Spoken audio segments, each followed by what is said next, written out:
I M Hrithik. I am from Cochin. നിലവിൽ ഞാൻ first എടുത്തത് E6 ആയിരുന്നു. അത് കഴിഞ്ഞിട്ട് ഇപ്പം ഈ ആറ്റോ 3 കൂടെ പർച്ചേസ് ചെയ്തിട്ടുണ്ട്. ഇപ്പം അറൗണ്ട് ഒരു 22 years ആയി, 24 months മേളിലായി. നമ്മൾ ആദ്യം E6 പോകാനുണ്ടായ തന്നെ ഒരു 2 years മുമ്പേ നമുക്കിപ്പം ഒരു 500 റേഞ്ച് കിലോമീറ്റർ കിട്ടുന്ന ഒരു ഇലക്ട്രിക് വെഹിക്കിളും 2 വർഷം മുമ്പേ ഇന്ത്യയിൽ ഇല്ലായിരുന്നു നിലവിൽ. അപ്പോൾ അങ്ങനെയാണ് നമ്മൾ ഏറ്റവും കൂടുതൽ റേഞ്ച് ഉള്ളൊരു വണ്ടീനെ പറ്റി റിസർച്ച് ചെയ്തുകൊണ്ടിരുന്നത്. അപ്പം BYD എന്ന് പറഞ്ഞൊരു ബ്രാൻഡ് വന്നത്.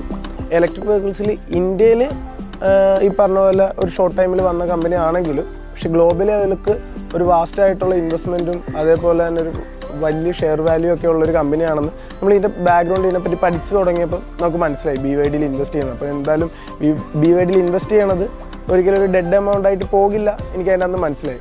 പിന്നെ അതേപോലെ തന്നെ ഞാനൊരു ഫസ്റ്റ് സെക്ഷനിലെ ബാച്ചിലെ കസ്റ്റമേഴ്സായിരുന്നു. അപ്പം അതിന് മുമ്പ് എനിക്ക് തോന്നുന്നു ഒരു മോർ ദാൻ ഒരു 20+ കസ്റ്റമേഴ്സ് പർച്ചേസ് ചെയ്തിട്ടുണ്ടെന്ന് ഓൾമോസ്റ്റ്. ഞാൻ അതിൻ്റെ അകത്ത് ഒരു മോർ ദാൻ ഒരു 7 കസ്റ്റമേഴ്സിൻ്റെ മേളിൽ സംസാരിച്ച് അവരുടെ ഫീഡ്ബാക്കും കൂടെ എടുത്തതിന് ശേഷമാണ് ഞാൻ ഈ പറഞ്ഞ E6 പോയത്. പക്ഷേ E6 എടുത്ത് സ്റ്റിൽ നൗ ഇപ്പോൾ അറൗണ്ട് 1 lakh കിലോമീറ്ററിൻ്റെ അടുത്താകാൻ പോകുന്നു.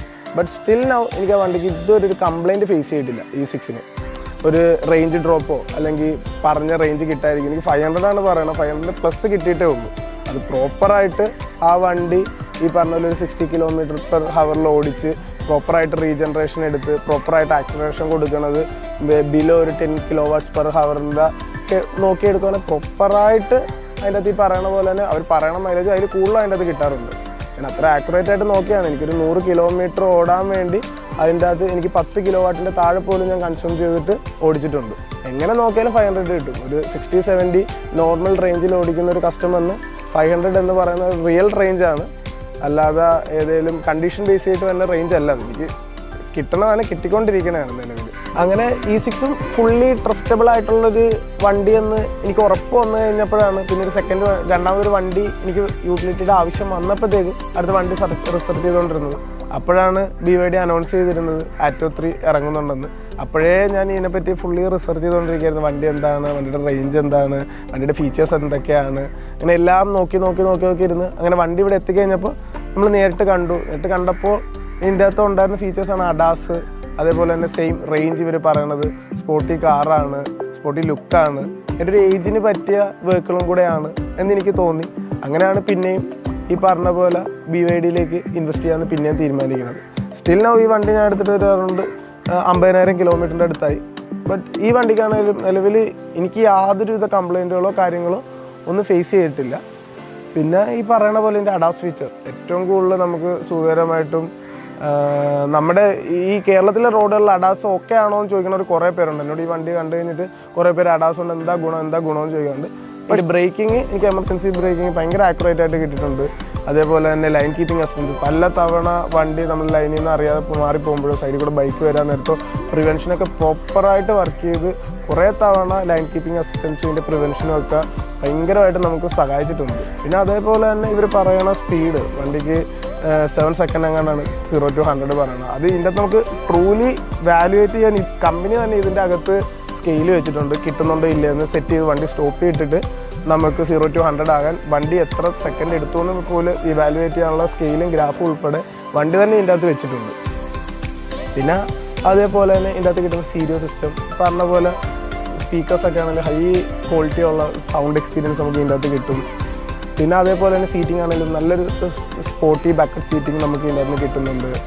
അതൊക്കെയാണ് മെയിനായിട്ട് തന്നെ ഹൈലൈറ്റ് ചെയ്തത്. പിന്നെ അതേപോലെ തന്നെ ഹെഡ്ലൈറ്റുകൾ നല്ല വൈറ്റ് ആൻഡ് ബ്രൈറ്റ് ആയിട്ടുള്ള ഹെഡ്ലൈറ്റുകൾ നമുക്ക് നൈറ്റ് ഡ്രൈവിനൊക്കെ ഏറ്റവും സുഖകരമായിട്ട് ഇത്ര സ്പീഡിൽ ഓടിക്കുകയാണെങ്കിലും നമുക്കൊരു ടെൻഷനോ പേടിയോ ഒന്നും ഇല്ലാതെ ഈ ഹെഡ്ലൈറ്റിൻ്റെ വാല്യൂ കൊണ്ട് തന്നെ നമുക്ക് വണ്ടി ഓടിക്കാൻ നല്ലപോലെ തോന്നുന്നു. E6 ആറ്റോ 3 ഡ്രൈവ് ചെയ്തൊരു 2 years ഇത്ര നാളായി. ഇവരുടെ BYD എന്ന് പറയുന്ന ഒരു ബ്രാൻഡിൻ്റെ ഒരു എക്സ്പീരിയൻസ് കിട്ടിക്കഴിഞ്ഞ മുതൽ ഞാനൊരു ബിഗ് ഫാൻ ഓഫ് BYD ആയി. അപ്പോഴാണ് ഇവരുടെ പുതിയ മോഡലായ BYD സീൽ എന്ന് പറഞ്ഞൊരു സൂപ്പർ സ്പോർട്സ് സെഡാൻ കാർ ഇറങ്ങുന്നുണ്ടെന്ന് ഞാൻ അറിയണത്. ഞാനത് അറിഞ്ഞപ്പം മുതലേ ഇതിൻ്റെ പുറത്ത് റിസർച്ച് ചെയ്യുന്നുണ്ട്. എന്താണ് ആ കാറിൻ്റെ പ്രത്യേകത, എന്താണ് ഗുണങ്ങൾ, എന്തൊക്കെയാണ് ഫീച്ചേഴ്സ് തന്നെ. Especially BYD fully feature loaded vehicles ഇറക്കുന്നുണ്ട്. ഫീച്ചേഴ്സായിരുന്നു ഞാൻ ഫുള്ളി നോക്കിക്കൊണ്ടിരുന്നത്. ഫീച്ചേഴ്സ് നോക്കുന്നുണ്ടായിരുന്നു, പ്രൈസിങ് നോക്കുന്നുണ്ടായിരുന്നു. ഇനി ഈ ഇടക്കാണ് നമ്മുടെ കൊച്ചിയിൽ 1 week ബാക്ക് നമ്മുടെ കൊച്ചിയിൽ EVMൻ്റെ ഈ പറഞ്ഞ പോലെ ലോഞ്ച് ഉണ്ടായിരുന്നു സീലിൻ്റെ. ഞാൻ വണ്ടി അവിടെ ഡയറക്റ്റ് പോയി കണ്ടു. ഭയങ്കരമായിട്ട് ഇഷ്ടപ്പെട്ടു. അത് sedan vehicle, sedan sports vehicle വണ്ടി തന്നെ ഭയങ്കരമായിട്ട് അട്രാക്ട് ചെയ്തു. വണ്ടിയുടെ എക്സ്പെഷ്യലി അതിൻ്റെ പ്രൈസിങ് ആണ് നമുക്ക് ഏറ്റവും കൂടുതൽ വന്നത്. അതിൻ്റെ ഞാനിപ്പം ബുക്ക് ചെയ്തിരിക്കണ ഈ പറഞ്ഞ പോലെ പെർഫോമൻസ് എന്ന് പറയുന്ന മോഡലാണ്. അതിൻ്റെ എക്സ് ഷോറൂം പ്രൈസ് തന്നെ 53 lakhs അടുത്താണ് എക്സ് ഷോറൂം പ്രൈസ് വന്നത്. ഓൺ റോഡ് എനിക്ക് തോന്നുന്നത് അറൗണ്ട് അണ്ടർ 60 lakhs അടുത്ത് നമുക്ക് ഓൺ റോഡ് കിട്ടുമെന്നാണ് എൻ്റെ ഒരു maximum calculation.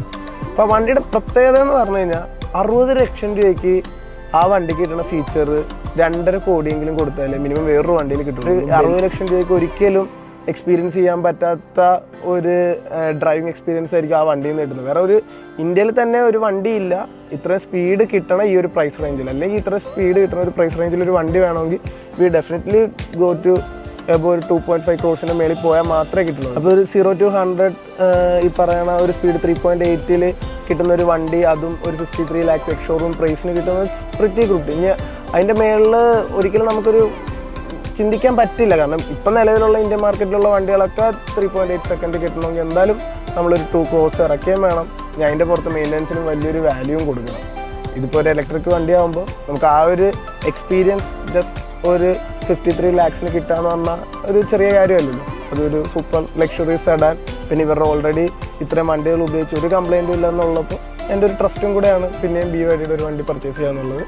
So I'm really happy to buying new vehicle of BYD sale.